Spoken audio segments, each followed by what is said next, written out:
तो पहला क्वेश्चन है गिव रीजन का। When an object falls freely to the ground its acceleration is uniform. तो पहले अपन को देखो फ्रीली का मतलब समझना पड़ेगा कि फॉल फ्रीली मतलब क्या।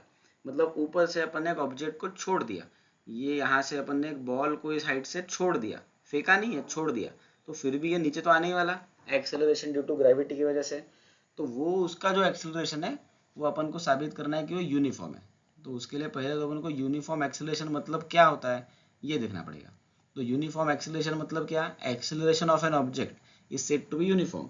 उसको अपन यूनिफॉर्म तब कहते हैं जब its velocity changes by equal amount in equal interval of time. Equal interval of time में मतलब सेम समय में, मतलब अगर अपन 5 सेकंड की बात कर रहे हैं तो हर 5 सेकंड में उसकी जो वेलोसिटी है वो इक्वल अमाउंट से चेंज होनी चाहिए।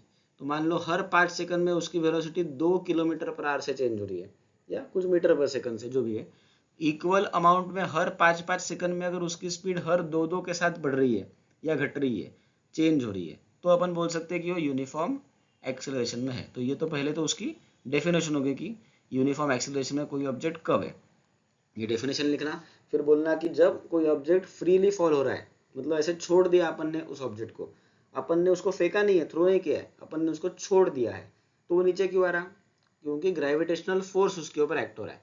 तो वो पॉइंट लिखा अपन ने कि when an object falls freely to the ground, वो क्यों फ्री आ रहा नीचे, क्योंकि only gravitational force act on it.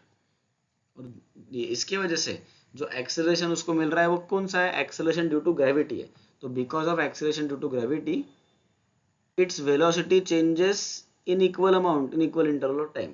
तो यहाँ पे अपन ने जो बोला कि इक्वल इंटरवल ऑफ टाइम में अगर इक्वल अमाउंट से उसकी वेलोसिटी चेंज हो तो वो यूनिफॉर्म एक्सेलरेशन में है। तो बस नीचे अपन को लिखना है कि ऐसा हो रहा है कि एक्सेलरेशन ड्यू टू ग्रेविटी की वजह से इक्वल इंटरवल ऑफ टाइम में उसकी वेलोसिटी इक्वल अमाउंट से चेंज हो रही है, और वो हो रही है इसलिए देयरफॉर वो यूनिफॉर्म मोशन में है। अब इंग्लिश में कैसा बोलेंगे इसको, पहला उसकी डेफिनेशन, और acceleration of an object is said to be uniform if its velocity changes by equal amount in equal interval of time, ये उसकी डेफिनेशन होगी।